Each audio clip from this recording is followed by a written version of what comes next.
Okay, here we are at a sub-slab depressurization system where the system will need a second leg. Hi, my name is Scott. I'm a radon mitigator in Virginia. I make videos for other radon mitigators, those looking to get into the business. And if you're a homeowner, check out www.nrsb.org. That's National Radon Safety Board. Put in your zip code and you can find a certified radon professional in your area.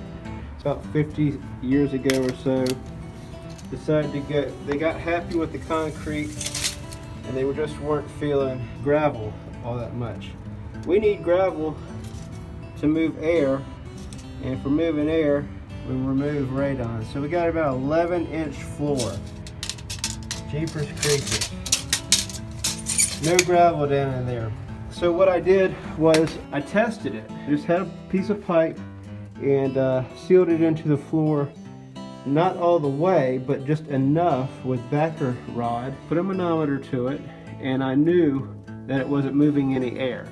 You don't want to, if you get a situation like this, there's no gravel, you don't want to just seal it in, put the manometer on, and hope for the best. You want to know where you stand.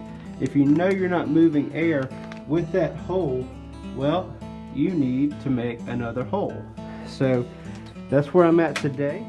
Alright, so we've gotten a decent amount into the second leg or additional suction point. So I just wanted to pause and pick up the camera and show you guys a couple tips that will help you. When you're dry fitting, you know, once you have everything, your slope established, go ahead and mark it. These little marks right here are lined up with these little ridges. Alright, they're going to save the day when I glue this stuff. I don't want to glue it because I've got to drill a hole right there and I've got to work it out with this bad boy, and I'm going to need lots of space. Do you see where that could conflict? When I'm trying to work, you know, use that digging bar to work out all the junk and stuff that you saw. The whole saw cut, a piece of plywood, wrapped it in duct tape for a little thickening and gription. She'll never run out of batteries.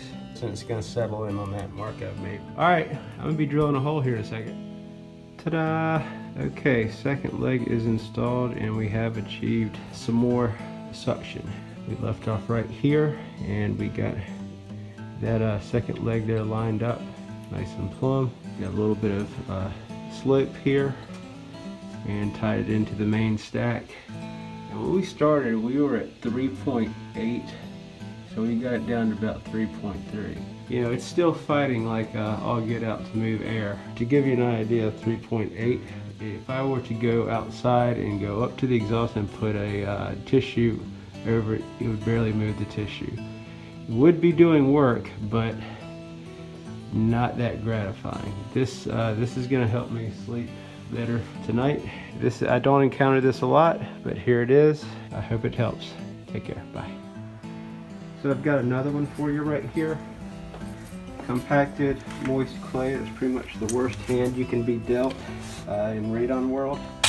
This little tool right here, a little auger for planting tulips. It'll come in handy for you.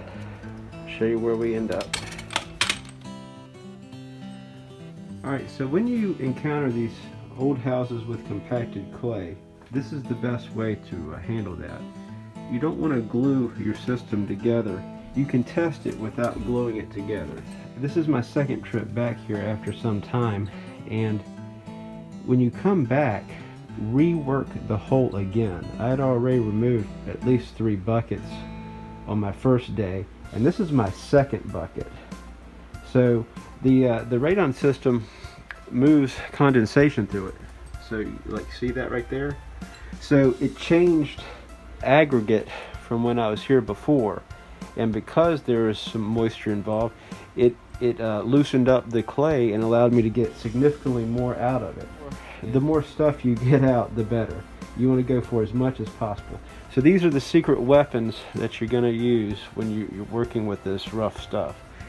You need a digging bar. You need an auger bit, but most important of all, you need this.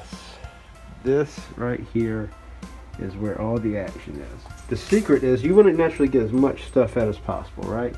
but you want to find air channels, and your best way to do that is just know that underneath this slab, what you see right here is reversed, and your best chance of finding air to move is to get up like so. I'm constantly doing like this, you see. Alright, and you know, there's a little wear and tear on that, but you know, you'll live, it'll toughen you up. So I couldn't shoot video as I built the system, so I took some pictures and I'll just explain as I go here. Just getting everything plumb and put together and getting ready to make my way across. There I'm drilling pilot holes. These are for the straps that will support the secondary pipe there. Making sure it's sloped the right way. It needs to be draining down like a drain line for plumbing. And that right there is my plumb line to find the center to drill into the slab a second time. And that's my plumb there. And there's my pilot hole. And then I'm getting set up to actually core drill. So we have made the second suction point, and what we have here is hope. Essentially, you see that black stuff right there? All right, that's that wasn't in that other hole. Usually when you do these, you just get more of the same. You've got like a little bit of like a thin veneer of aggregate, and it looks like coal, but it's the closest thing we're gonna be to gravel. There wasn't one pebble of this stuff over there. That's what makes these second suction points worthwhile. Sometimes you get lucky. Okay, so here's a bunch more dirt that we removed by hand. These Bruce Willis sized hands, confirmed at Planet Hollywood. So when you're doing a site survey on a 70-year-old house and you see the concrete floor looking like this, you in trouble. I just got through putting clear silicone down and then smearing it with the putty knife there. We got the system fired up, and I'm pretty disappointed. We didn't move the needle much at all, but who knows? We might be right. I've fixed them like that before, but that is maxing out what this fan on the outside can do. And but we've got our 2 suction points. Removed a mountain of soil by hand. There's no telling how much soil one of my hands has moved over these years. So if you're going to get in this business, get ready for that, because they're not all the piece of cake. 57 gravel, suck it on out with your shop vac, Bob. Sure thing, Gary. No, you're going to get these toughies, and that's why I make these videos, to let you know that you're not alone.